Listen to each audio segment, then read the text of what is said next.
Hi കൂട്ടുകാരെ, പുതിയൊരു വീഡിയോയിലേക്ക് എല്ലാവർക്കും സ്വാഗതം. അങ്ങനെ സൂര്യമലയ്ക്ക് മാലയിട്ടതിനെ കുറിച്ച് ഇങ്ങനെ പറയാനിട്ട് എൻ്റെ മോനെ ഇനി വല്ലാതെ അങ്ങ് മാറിപ്പോയി. എന്തായാലും ഈ അച്ഛന് വലിയ സന്തോഷമായി. അപ്പോൾ ഈ സമയം എൻ്റെ മാറ്റത്തിന് പിറകിൽ എൻ്റെ നന്ദിനിയാണ് എന്ന് പറയട്ടോ. ഇത് കേൾക്കുന്നതിനോടുകൂടി പത്മക്കങ്ങ് ദേഷ്യം പിടിക്കുകയാണ്. അല്ല, എന്നെ മാറ്റിയത് നന്ദിനിയാണ്, ഇത്രത്തോളം മാറ്റിയതും അതുപോലെ മദ്യം തൊടാതെ ഞാൻ ഇത്രയും ദിവസം ഇരിക്കുന്നതൊക്കെ നന്ദിനി കാരണമാണ് എന്ന് പറയാനേട്ടോ.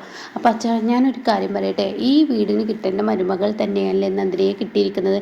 ഇത്രയും നല്ല മരുമകൾ ആർക്കെങ്കിലും കിട്ടുമെന്ന് ചോദിക്കുമ്പോൾ ഉടൻ തന്നെ പത്മക്ക് അങ്ങ് ദേഷ്യം പിടിക്കാനായിട്ട്. അപ്പം ഇത് കേട്ട് നന്ദിനിയും അതുപോലെ മണിയും അപ്പുറത്ത് നിൽക്കുന്നുണ്ട് കേട്ടോ. അപ്പോൾ അവർ പറയാണ്, ഈ എന്തിനാണ് വെറുതെ സൂര്യ സാറ് ഈ വഴക്കുണ്ടാക്കാൻ നിൽക്കുന്നത് എന്തെങ്കിലും നന്ദിനി രാജുവിനോട് മണിയോട് പറയുന്നുണ്ട് കേട്ടോ. ആ സമയം പത്മ പറയുന്നത്, നീ നിർത്തുന്നുണ്ടടാ, നിൻ്റെ ഒരു ഭാഗ്യം, അവൾ വന്നേ മുതൽ ഈ വീടിൻ്റെ ശകുനമാണ്, മൂദേവി വന്നതുപോലെയാണ് എന്നൊക്കെ പറയുമ്പോൾ ഉടൻ തന്നെ സൂര്യക്ക് ദേഷ്യം പിടിക്കാനായിട്ട്. അവൾ മൂദേവിയല്ല, അവൾ മഹാലക്ഷ്മിയാണ്, എനിക്ക് കിട്ടിയ ഭാഗ്യമാണ്, എൻ്റെ ജീവിതത്തിൽ എന്തെല്ലാം മാറ്റങ്ങളാണ് ഇപ്പോൾ സംഭവിച്ചിരിക്കുന്നത്, എന്നെ മാറ്റിയെടുത്തത് നന്ദിനിയാണെന്ന് പറയട്ടോ. അത് കേൾക്കുന്ന പത്മക്ക് ഒലക്കെയാണ് എന്ന് പറഞ്ഞിട്ട് പത്മ ഭയങ്കര ദേഷ്യത്തോടു കൂടി സംസാരിക്കാൻ കേട്ടോ.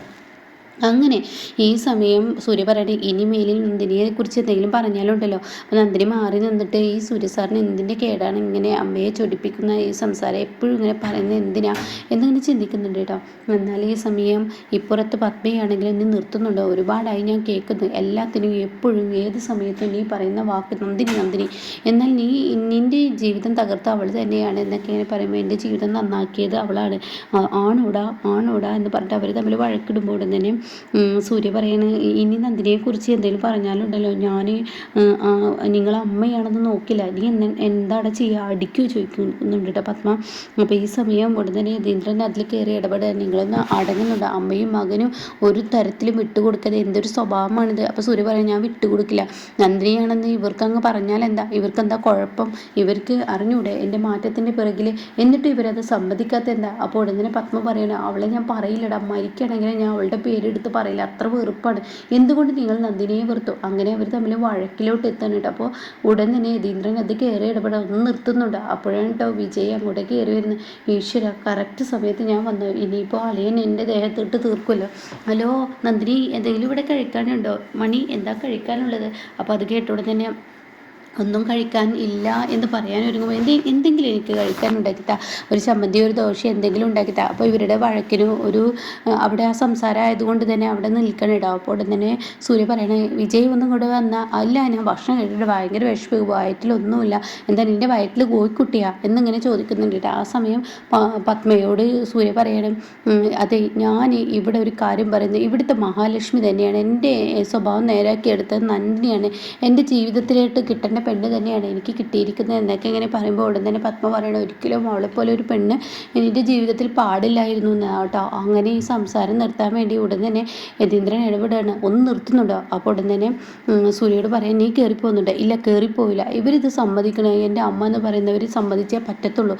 അപ്പോൾ ഇത് കേൾക്കുന്ന പത്മ പറയണേ, ഞാൻ ഒരിക്കലും സമ്മതിക്കില്ല എന്ന് പറയട്ടോ. അപ്പോൾ ഈ സമയം സൂര്യ പറയാം, ശരി ഡാഡിക്ക് സമ്മതിക്കാൻ പറ്റുമോ, എൻ്റെ ജീവിതം മാറ്റിമറിച്ചത് നന്ദിനിയല്ല എന്ന് ഡാഡിക്ക് എന്തെങ്കിലും എതിർപ്പുണ്ടോ എന്ന് ഇന്ന് തന്നെ ഞാനൊരു തീരുമാനം എടുക്കും. അത് കേട്ടോടെ തന്നെ സൂര്യയോട് പറയണേതാ, ഇനി എന്താടാ ഈ ചോദിക്കുന്നത്, എനിക്കറിഞ്ഞൂടെ, നന്ദിനി ജീവിതം നിൻ്റെ ഒരുപാട് മാറ്റിയെടുത്തു, നീ ഒരു നല്ലൊരു വ്യക്തിയാക്കി, നിനക്ക് കിട്ടേണ്ട പെണ്ണ് തന്നെയാണ് നന്ദിനിയെ കിട്ടിയിരിക്കുന്നത്, ഇത് മതി, എനിക്ക് എൻ്റെ ഡാഡി പറഞ്ഞാൽ മതി, മമ്മി പറയണമെന്നില്ല, എൻ്റെ അമ്മ പറയില്ല, അവർക്ക് ഈഗോ ആണ്, അവർ പണത്തിന് പിറകെ പോകുന്നവരാണ്, അതുകൊണ്ട് എനിക്ക് പറയണമെന്നില്ല എന്ന് പറഞ്ഞ് പോവാണ് കേട്ടോ. ഇതേ സമയം ആ വഴക്ക് അവിടെ വെച്ച് തീരുകയാണ്. എന്നാൽ ഈ സമയം രാജുവിനോട് പറയാണ് നന്ദിനി, നാളത്തെ ദിവസത്തിൻ്റെ പ്രത്യേകത എന്താ, അതെന്താ, ഇപ്രാവശ്യത്തെ ആദ്യത്തെ പൊങ്കൽ വരാൻ പോവല്ലേ. ഓ പൊങ്കലോ, അതെ പൊങ്കൽ വരാൻ പോവല്ലേ, ഞങ്ങളുടെ നാട്ടുമ്പുറത്തൊക്കെ പൊങ്കലിന് അന്ന് വീട് ഒക്കെ വൃത്തിയാക്കി പിന്നീട് വീട്ടിൽ തന്നെ വെച്ച് പൊങ്കൽ ഉണ്ടാക്കാറുണ്ട്. അത് കേൾക്കുന്ന രാജുവിന് ഭയങ്കര സന്തോഷമാവും കേട്ടോ, മണിക്ക് ഭയങ്കര സന്തോഷമാവുകയാണ് കേട്ടോ. മണി പറയണ, ആഹാ നല്ല അടിപൊളിയാണല്ലോ. അപ്പോൾ അത് കേട്ടിട്ടാണ് യതീന്ദ്രൻ അങ്ങോട്ടേക്ക് കയറി വരുന്നത്. അപ്പോൾ യതീന്ദ്രൻ വന്നപാട്, എന്തായിരുന്നു പതിവില്ലാത്ത വീടൊക്കെ ക്ലീനിങ്. അത് കേട്ടോടെ തന്നെ നന്ദിനി പറയണ, നാളത്തെ ദിവസത്തിൻ്റെ പ്രത്യേകത അറിയോ സാറിന്. എന്താ നാളത്തെ ദിവസത്തെ പ്രത്യേകത, പ്രത്യേകിച്ചൊരു വിശേഷമില്ല. അല്ലല്ലോ, നാളെ പൊങ്കലല്ലേ എന്ന് പറയട്ടോ. അത് കേൾക്കുന്നതിനോടുകൂടി അയ്യോ ഞങ്ങളാണ് അത് മറന്നുപോയി, എന്തായാലും നാളെ പൊങ്കലാണ്. അപ്പോൾ സാർ ഞാനൊരു കാര്യം പറയട്ടെ, നമുക്ക് ഇത്തവണ പൊങ്കൽ നമ്മുടെ വീട്ടിൽ വെച്ച് നടത്തിയാലോ. വീട്ടിൽ ഞാൻ സാധനങ്ങൾ വാങ്ങാൻ പോവുകയാണ്, മൺകുടുക്കയും അതുപോലെ തന്നെ ഇഷ്ടികയും എല്ലാം വാങ്ങിച്ച് ഞാൻ വരാം, അതിനുള്ള എല്ലാ കാര്യങ്ങളും ഞാൻ വാങ്ങിച്ചു വരാമെന്ന് പറയുമ്പോൾ അത് കേൾക്കുന്ന യതീന്ദ്രന് സന്തോഷമാവണം കേട്ടോ. ഓഹോ, അത് നല്ലതാണല്ലോ, വീട്ടിൽ പൊങ്കൽ നടത്തുന്നത് പ്രത്യേക ഒരു ഭംഗി തന്നെയാണ്, അതുകൊണ്ട് ഞാൻ ക്യാഷ് തരാമെന്ന് പറഞ്ഞിട്ട് ക്യാഷ് കൊടുക്കണം കേട്ടോ. എന്നാൽ ഈ സമയം ഇക്കാര്യം വന്നിട്ട് ഉടൻ തന്നെ പത്മയോട് പറയാം, പത്മ നാളത്തെ ദിവസത്തിൻ്റെ പ്രത്യേകത നിനക്കറിയാം. നാളെ എന്ത് ദിവസം പ്രത്യേകിച്ച് പ്രത്യേകതയൊന്നുമില്ല, നാളത്തെ ഡേറ്റ് നീ ഒന്ന് ഓർത്ത് നോക്ക്. എന്താ പ്രത്യേകിച്ചൊന്നുമില്ല എന്ന് പറയട്ടോ. ഒന്നുമില്ലെന്നോ, എന്താ നീ പറയുന്നത്? നാളെ പൊങ്കലാണ്. അയ്യോ ഈ വർഷത്തെ പൊങ്കൽ ഞാൻ മറന്നുപോയി, എന്തായാലും ഓർമ്മപ്പെടുത്തിയത് നന്നായി. നാളെ എന്തായാലും അമ്പലത്തിലൊക്കെ പോകണം എന്നൊക്കെ ഇങ്ങനെ പറയുമ്പോൾ ഉടൻ തന്നെ പറയണം, ഇല്ല അമ്പലത്തിലൊന്നും പോകണ്ട, നമുക്ക് വീട്ടിൽ നാളെ പൊങ്കൽ ഉണ്ടാക്കാം. നാളെ വീട്ടിൽ നന്ദിനി പൊങ്കൽ ചെയ്യാനുള്ള ഇതൊക്കെ ചെയ്തിട്ടുണ്ട്. അത് കേൾക്കുന്നതിനോട് കൂടി പത്മ, വീട്ടിലോ എന്താ ഈ പറയുന്നത്? അതെ വീട്ടിൽ എന്ന് പറയും കേട്ടോ. അപ്പോൾ അത് കേട്ടിട്ടാണ് ഇന്ദ്രജയും വേദയും വരുന്നത്. അങ്ങനെ അത് പറഞ്ഞ് യതീന്ദ്രൻ പോവാണ്. അപ്പോൾ ഇന്ദ്രജയും വേദയും പറയണം, അമ്മേ അവൾ ഈ വീട്ടിൽ ഓരോ ദിവസം അധികാരം കൈയടക്കിക്കൊണ്ടിരിക്കുകയാണ്, സ്റ്റാറായിക്കൊണ്ടിരിക്കുകയാണ്, എന്തെങ്കിലും ഒന്ന് ചെയ്യണം മമ്മി. എന്തെങ്കിലും ഒന്ന് ചെയ്യണം, മൺകുടുക്കയില്ല അവളുടെ പൊങ്കൽ വെക്കൽ, നാളത്തോടു കൂടി ഞാൻ തീരുമാനമാക്കി തരാം എന്നിങ്ങനെ പറയുന്നുണ്ട് കേട്ടോ.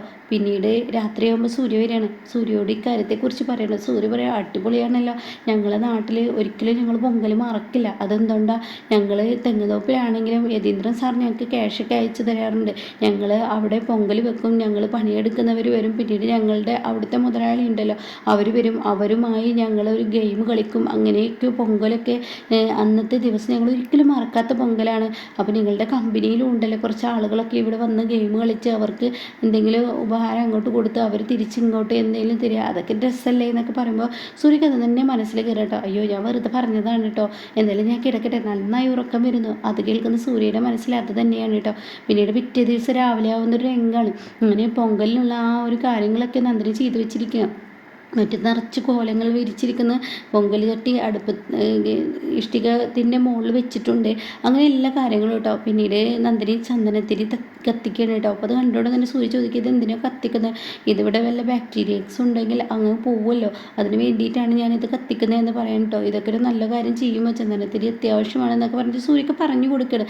അപ്പോഴാണ് കേട്ടോ മണി അങ്ങോട്ടേക്ക് മഞ്ഞൾ മൊത്തത്തിൽ പറിച്ചിട്ട് അതിൻ്റെ തൈ കൊണ്ടുവരുന്നത്. ഇതെന്തിനാണെന്ന് ചോദിക്കുമ്പോൾ പൊങ്കലായിക്കഴിഞ്ഞാൽ ചട്ടിയിൽ കെട്ടി ഇതിറക്കുന്നത് ഒരു പ്രത്യേക ഇതുണ്ട്, മാത്രമല്ല ഇത് പല വിഷാംശങ്ങളും നമ്മുടെ ദേഹത്തിന് നല്ലതും അങ്ങനെയൊക്കെ അങ്ങ് പറയാൻ കേട്ടോ. അപ്പോൾ ഇതൊക്കെ കേൾക്കുന്നത് സൂര്യക്ക് വലിയ അത്ഭുതമാണ്, കൂടുതൽ കേൾക്കാനുള്ള ആ ഒരു ഇത് വരികയാണ്. അപ്പോൾ സൂര്യ പറയുന്നത്, വല്ലാത്തൊരു സംഭവം തന്നെയാണോ നീ, പൊങ്കൽ ദീപാവലി അത് ഇത് എല്ലാത്തിനും ഉണ്ടാവുമല്ലോ നിനക്ക് അതിൻ്റേതായ ഒരു വിശേഷം വിവരിക്കലും, എന്തായാലും അടിപൊളി തന്നെ എന്ന് പറയുമ്പോഴാണ് കേട്ടോ. എന്തായാലും പൊങ്കലിൻ്റെ മുഹൂർത്തമായി, എന്തായാലും വീട്ടിലുള്ളവർ വന്നാൽ നന്നെന്നിങ്ങനെ പറയുമ്പോഴാണ് കേട്ടോ പത്മയും മക്കളും അതുപോലെ യതീന്ദ്രനും വരുന്നത് കേട്ടോ. അങ്ങനെ പത്മയും മക്കളൊക്കെ വന്ന് നിൽക്കുകയാണ്. അപ്പോൾ ഈ സമയം പത്മയാണെങ്കിലോ കാണുമ്പോൾ പത്മയുടെയും കണ്ണ് നിറഞ്ഞു പോവുകയാണ് കേട്ടോ. അത്രയും നല്ല അതിമനോഹരമായി നന്ദിനി ചെയ്തു വെച്ചിരിക്കുകയാണ്.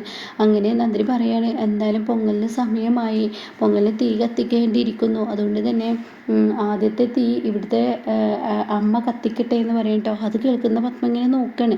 പിന്നീട് ആരതിത്തട്ടിൽ ആ ആരതി കൊടുത്തിട്ട് അത് പത്മയുടെ കയ്യിൽ കൊടുക്കാൻ യതീന്ദ്രനോട് ആവശ്യപ്പെടുക കേട്ടോ. അപ്പോൾ യതീന്ദ്രൻ അത് പത്മക്ക് കൊടുക്കുമ്പോൾ പത്മ ഇങ്ങനെ നോക്കും. അപ്പോൾ തന്നെ യതീന്ദ്രൻ പറയണത്, നീ എന്താണ് നോക്കുന്നത്, നീ തന്നെ കത്തിക്കുക എന്ന് പറയും കേട്ടോ.